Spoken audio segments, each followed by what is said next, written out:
Salut tout le monde, on va en parler sur l'actu mercato hivernal 2026, direction le FC Porto. Yann Karamoh est sur le départ du FC Porto cet hiver selon Abola. Alors, je dis franchement, c'est tant mieux. Et en plus, et en plus, et en plus, c'est la recrue le plus mystérieux du championnat portugais, et j'ai bien dit le plus mystérieux. Et surtout le plus mystérieux du FC Porto. Du FC Porto. Et on a connu des joueurs mystérieux qu'on recrute. Mais là, Karamoh, c'est le joueur mystérieux par excellence. Bon, c'était la première information. Deuxième information, le FC Porto surveille la possibilité de recruter le milieu offensif James McAtee en prêt selon Sky Sport. Je dis franchement, je suis pour. Franchement, depuis qu'il est transféré à Nottingham Forest, il s'est pas imposé le pauvre. Et je dis franchement, la réponse, c'est oui, c'est un joueur à relancer. Il est jeune, donc je dirais oui tout de suite. Donc c'était la deuxième information. Troisième information, Utrecht est très proche d'un accord avec le FC Porto pour le prêt avec option d'achat d'Angel Alarcón selon Mundo Deportivo. Alors, je dis franchement, c'est la plus grosse erreur de la part du FC Porto et de la part de Villas-Boas si on se sépare d'Alarcón. Donc c'était la troisième information. Quatrième information, André Silva possède une clause libératoire de 8 millions d'euros à Elche, qui tombe à 4 millions d'euros uniquement pour le FC Porto. Le FC Porto, selon la presse espagnole. Même pour 4 millions d'euros, je l'en veux pas. Je préfère 1000 fois mieux recruter un jeune joueur ou faire confiance à un jeune joueur issu du centre de formation que aller chercher un André Silva. Ah oui, il est très bon du côté et de Helche, mais le grand problème, c'est que dans les clubs où il a fait, c'est une catastrophisme à l'état pur. Donc, non merci, on n'a pas envie d'être la douille d'un club en détresse. Donc, c'était la 4e information. 5e information, Diogo Costa est en haut de la liste d'Aston Villa pour colmater le possible départ d'Emiliano Martinez en fin de saison. Il pense aussi à James Trafford de Manchester City selon Team Talk. Alors je dis franchement, Diogo Costa,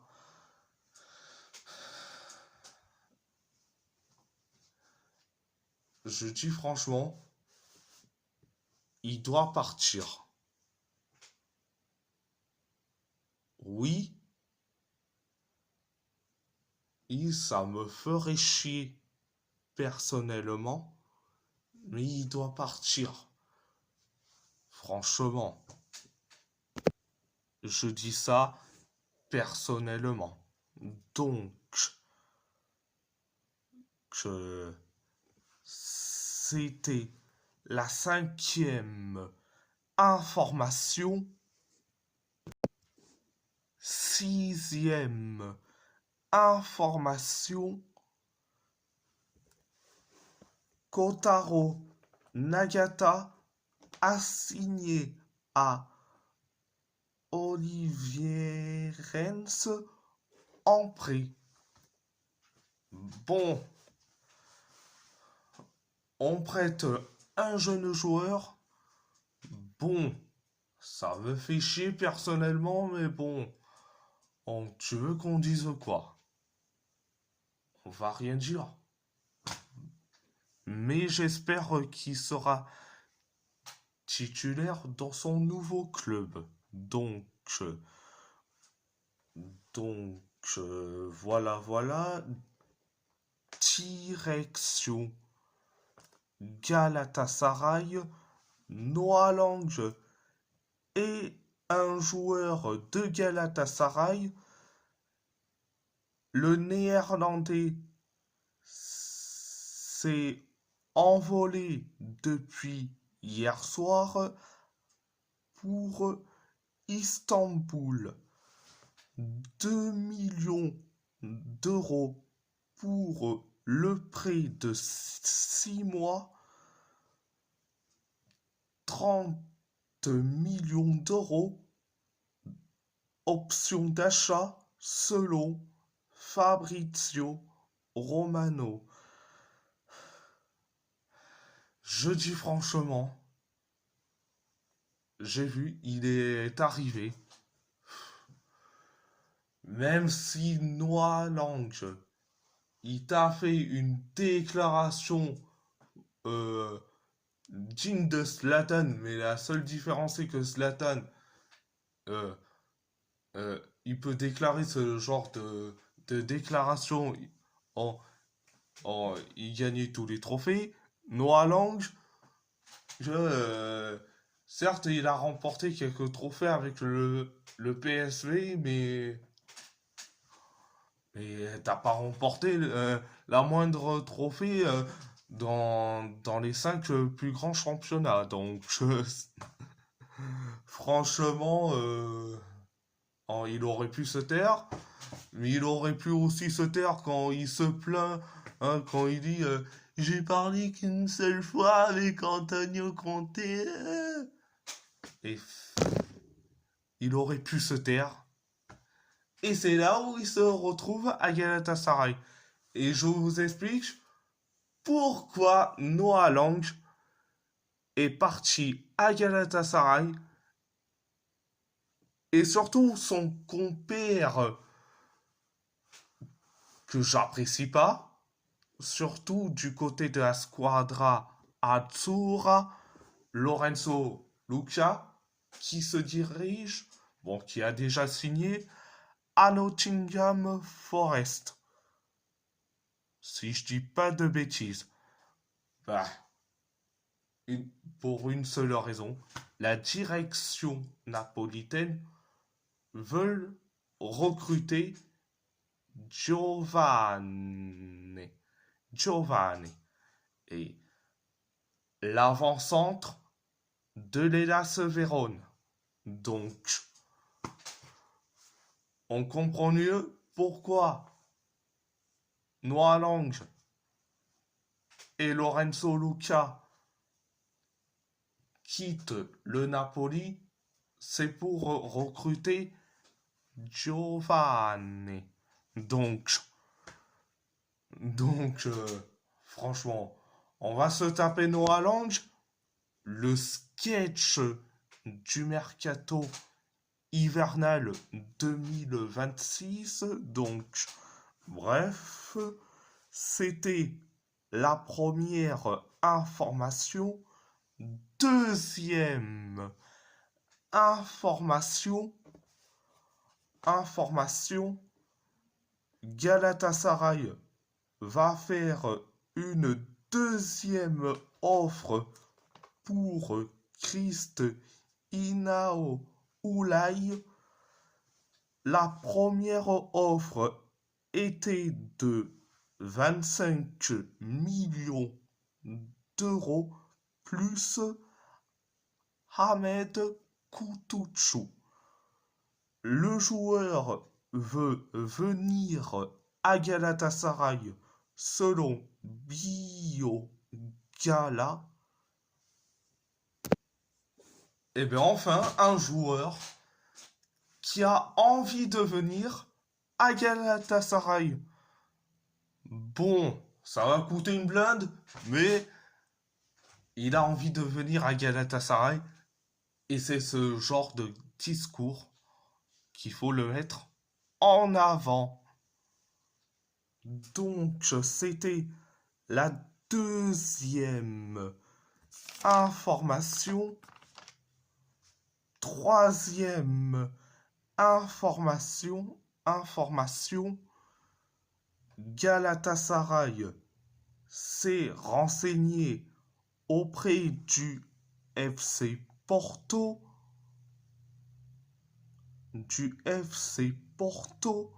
Pour Denise Goul, selon Salim Manave. Alors, je vais dire franchement, Mauro Icardi, il reste quelques mois de contrat, mais c'est une charrette. Denise Gull à Galatasaray, je dirais oui tout de suite. En plus,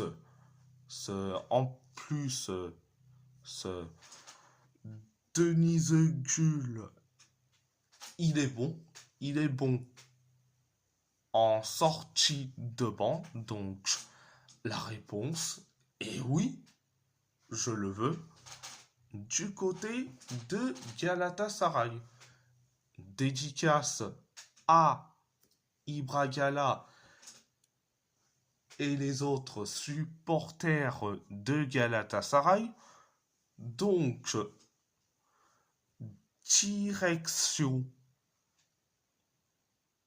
direction Wolverhampton. Les Wolves seraient toujours en contact avec Bâle concernant un éventuel transfert de Philippe Othellet. Les Wolves privilégient un prêt avec option d'achat selon Dom Smith. Alors, Philippe Othellet. Alors, je dis franchement, oh, je le connais pas, ce joueur-là. Et je dis franchement, oh, pour un prêt avec option d'achat, tu peux le prendre, pas de souci. C'était la première information. Deuxième information, le représentant d'Emmanuel Akbadou s'est rendu en Angleterre dans le but de finaliser un accord entre les Wolves et Beşiktaş. En état actuel des choses, il y a peu de différence entre la dernière offre de Beşiktaş et l'estimation du joueur par les Wolves, selon Ertan Suzgun. Alors, je dis franchement, oh, ça serait une énorme erreur de se séparer d'Emmanuel Akbadou, mais bon, bref, on n'est pas dans la direction des Wolves, vu qu'ils sont incompétents comme pas possible. Mais bon, bref, dans bientôt, on va vendre tout le monde à l'heure actuelle. Bon, bref, c'était la deuxième information. Troisième information, l'offre de Leeds pour Jørgen Strand Larsen s'élèverait, et selon les estimations, à 30 millions de livres sterling, plus des bonus. Cette offre a été rejetée par les Wolves, selon Alex Crook. Alors, les 30 millions de livres sterling, c'est équivalent à 34 millions 470 000 euros. Donc,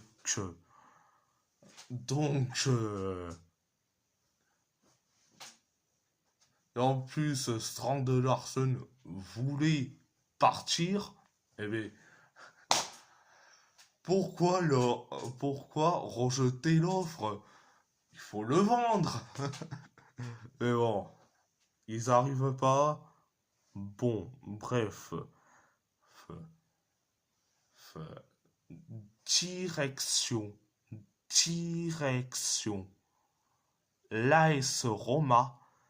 Eduardo Bové a signé librement jusqu'en 2031 avec Watford. Donc,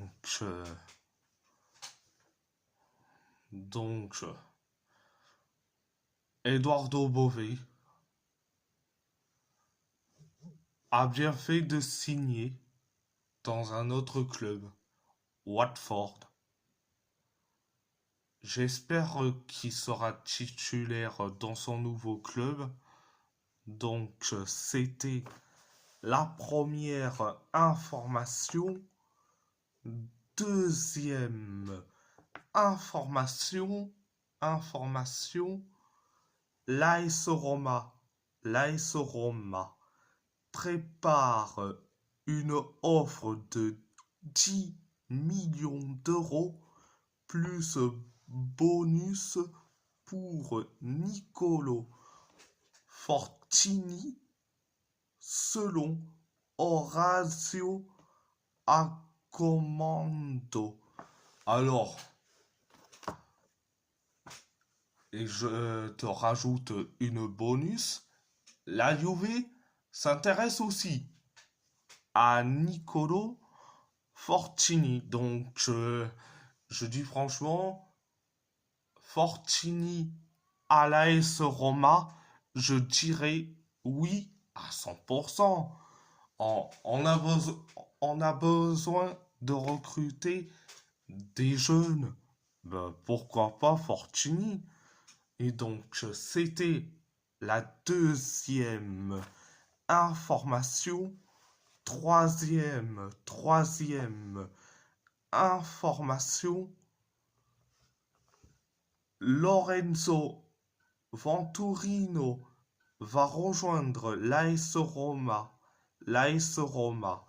sous la forme d'un prêt avec option d'achat de 7 millions d'euros en provenance du Genoa selon Gianluca Di Marzio.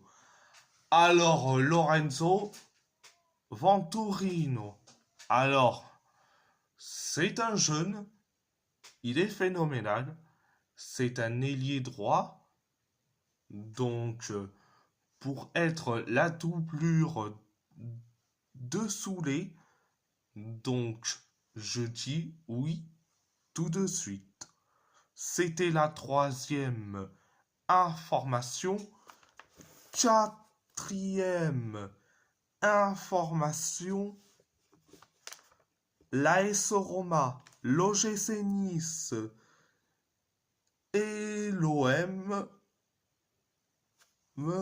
se sont renseignés sur la situation de Genesis Antwi et selon Rudy Galletti. Alors, Genesis Antwi, et j'avais déjà parlé de lui dans une vidéo en feat avec Ryan. Donc, je vais vous mettre le lien de la vidéo dans les commentaires. Donc, en épinglant et surtout, je vais vous le mettre en lien de description. Donc, Genesis Antwi. Alors, je dis franchement,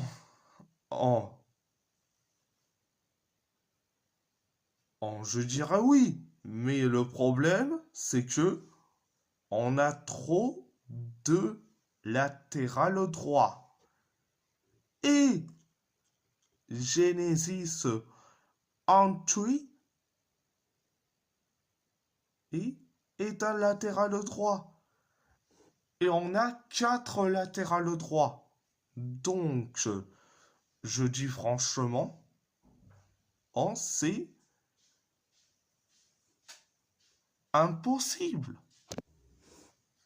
Mais bon, bref, direction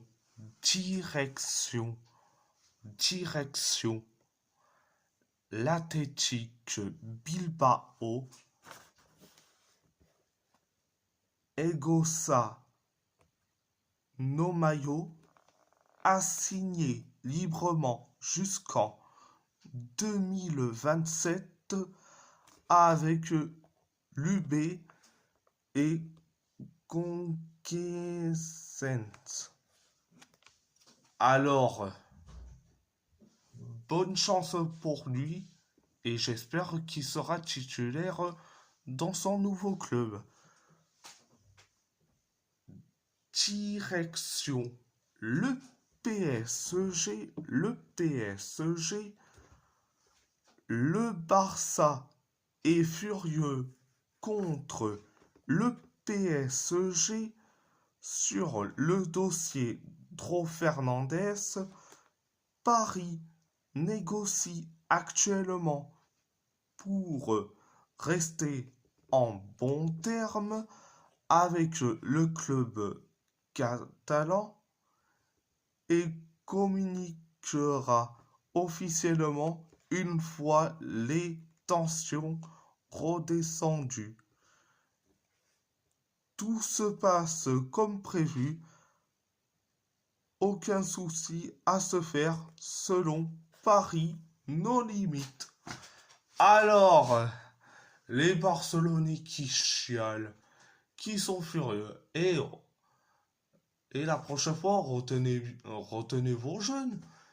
Et Dro Fernandez a envie de quitter le Barça.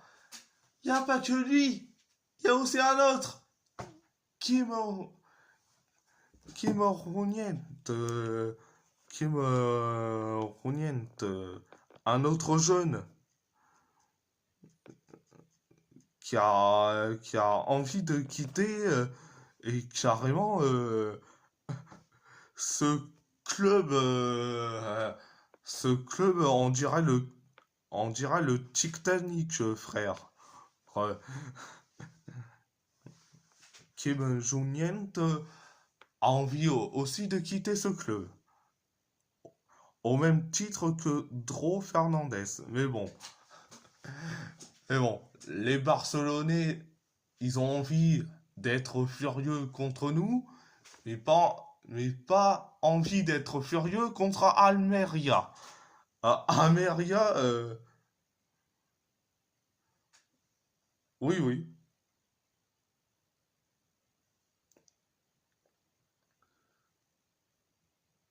Oui, oui, Almeria qui s'intéresse aussi à Kim Jong-un. Donc, qu'est-ce que vous êtes drôles, les Barcelonais. Rager contre le PSG, mais pas contre Almeria. Mais franchement, oh, mais marrez-vous de rire. Mais je me marre de rire. Non, mais. Ah, ça me fait marrer de rire. Ouais, mais bon, bref, si Pedro Fernandez Sarmiento vient au PSG, bon, et ça nous ferait du plus grand bien.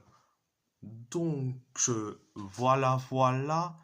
Et si la vidéo vous plaît, abonnez-vous à ma chaîne YouTube, likez, commentez si vous avez envie ou pas, c'est votre choix.